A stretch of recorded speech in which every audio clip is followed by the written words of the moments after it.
नमस्कार, स्वागत है आपका सिटी पोस्ट लाइव में। मैं हूं मुस्कान। आपको बता दें, सीट बंटवारा एक अहम फैसला होता है और तेजस्वी यादव की मुश्किलें बढ़ी हुई हैं। लेकिन आज जो मुद्दा है जिस पर हम चर्चा करने के लिए बैठे हैं कि उपचुनाव में जो तेजस्वी यादव ने 2 सीटों पर राजद के दिग्गज नेता के बेटों को उतारा था, अब क्या इस चुनाव में भी उनको उतारा जाएगा या दूसरे खिलाड़ी आएंगे? इस पर बातचीत करने के लिए हमारे साथ मौजूद हैं अभिषेक मिश्रा। क्या लग रहा है, क्या उन्हीं को लड़वाया जाएगा कि इस बार दूसरा ट्राई किया जाएगा? नहीं, ये तो सवाल बड़ा महत्वपूर्ण है कि भाई जिन पहलवानों पर दांव लगाया, सेमीफाइनल में जिन खिलाड़ियों को उतारा, तेजस्वी यादव क्रिकेट के खिलाड़ी रहे हैं, इसलिए क्रिकेट की भाषा में थोड़ी बातचीत हो जाए तो सेमीफाइनल में जिन खिलाड़ियों को उन्होंने मैदान में उतारा, फाइनल में भी उन्हीं को मैदान में उतारेंगे या फाइनल में फिर नए खिलाड़ी लाएंगे? क्योंकि अक्सर ऐसा होता है कि जो खिलाड़ी सेमीफाइनल खेलता है, परफॉर्मेंस अच्छा ना हो तो फाइनल मुकाबला बहुत महत्वपूर्ण मुकाबला होता है, उसमें सेमीफाइनल में खेले गए खिलाड़ियों को जगह नहीं मिलती है, फाइनल में दूसरा खिलाड़ी आ जाता है। दरअसल दिक्कत यह है, 4 विधानसभा सीटों पर उपचुनाव हुआ था 2024 में, रामगढ़, बेलागंज, इमामगंज और तरारी।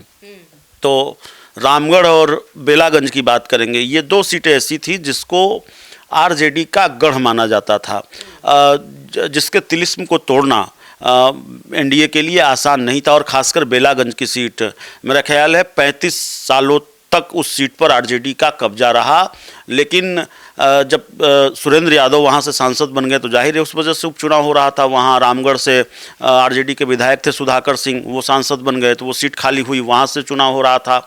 तो आरजेडी ने भरोसा किया, तेजस्वी यादव, लालू यादव ने भरोसा किया अपनी पार्टी के दिग्गज नेताओं के बेटों पर, बेटों को टिकट दिया। सुरेंद्र यादव के बेटे विश्वनाथ यादव को बेलागंज से टिकट दिया और रामगढ़ में जगदानंद सिंह जो आरजेडी के प्रदेश अध्यक्ष थे, उनके बेटे अजीत सिंह को टिकट दिया।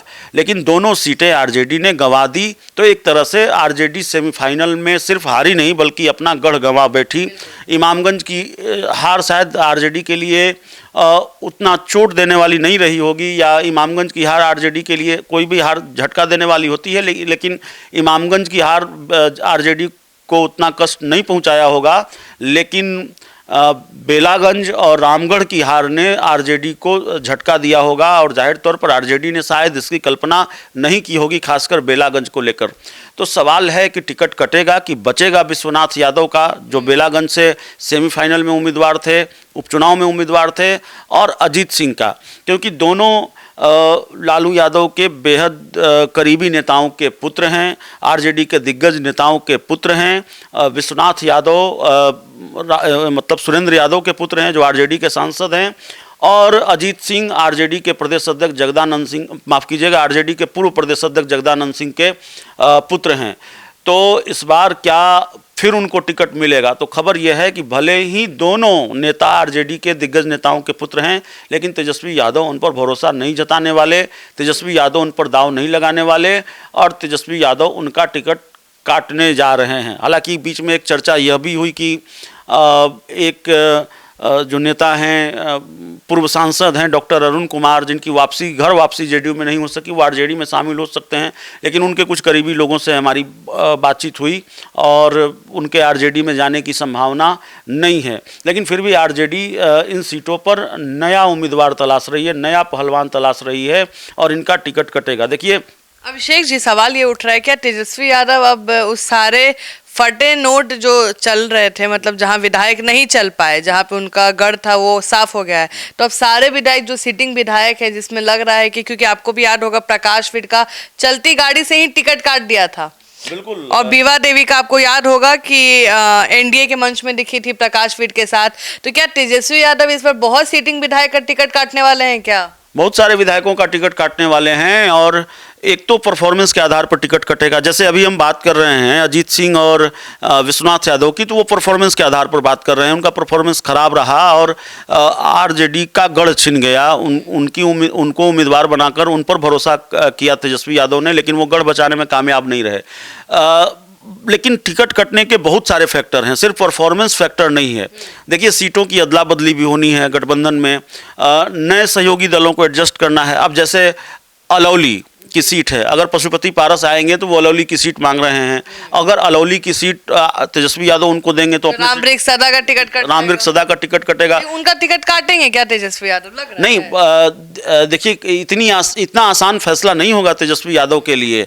और पशुपति पारस को अगर एडजस्ट करना है तो जाहिर है तेजस्वी यादव के सामने एक तरह से एक को बेटा के लिए सीट हमने बात की थी, एक को मनाओ दूजा रूठ जाता है। उनको अपने बेटे के लिए टिकट चाहिए, नहीं देंगे तो पशुपति पारस रूठेंगे, और देंगे तो फिर रामवृक्ष सदा रूठेंगे। और रामवृक्ष सदा के रूठने की बात नहीं है। रामवृक्ष सदा जिस समाज से आते हैं, माना यह जा रहा है, राजनीतिक जानकारों की ये राय है कि कई दूसरी आसपास के कई दूसरे क्षेत्रों पर भी इसका असर हो सकता है और इसका राजनीतिक नुकसान तेजस्वी यादव को उठाना पड़ सकता है।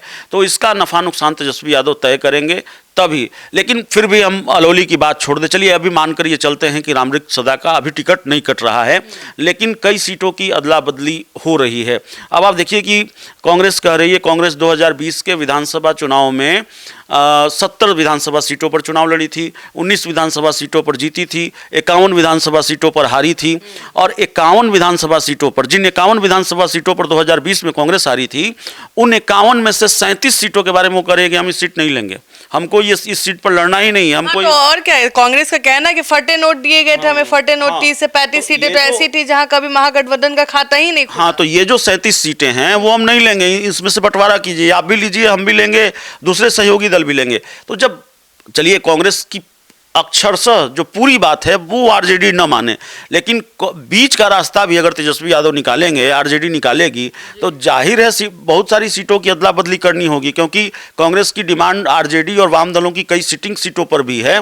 तो जब अदला बदली होगी तब भी आरजेडी के कई विधायकों के टिकट कटेंगे, हो सकता है कांग्रेस के भी कुछ विधायकों के टिकट कटे, वाम दलों के भी कुछ विधायकों के टिकट कटे। तो जाहिर है टिकट कटेगा, टिकट कटने के कई फैक्टर हैं, लेकिन ये जो उपचुनाव के हारे हुए खिलाड़ी रहे हैं उनका टिकट कटना तय माना जा रहा है। इस वक्त जो जानकारी निकलकर सामने आ रही है, भले ही वो विश्वनाथ यादव आरजेडी के दिग्गज नेता सांसद सुरेंद्र यादव के पुत्र हैं, जगदानंद सिंह के पुत्र हैं अजीत सिंह, लेकिन फिर भी तेजस्वी यादव उन पर रहम नहीं करने वाले और उनका पत्ता साफ होता हुआ दिख रहा है। उनका पत्ता साफ होने की खबर है, उनको टिकट नहीं मिलने जा रहा है।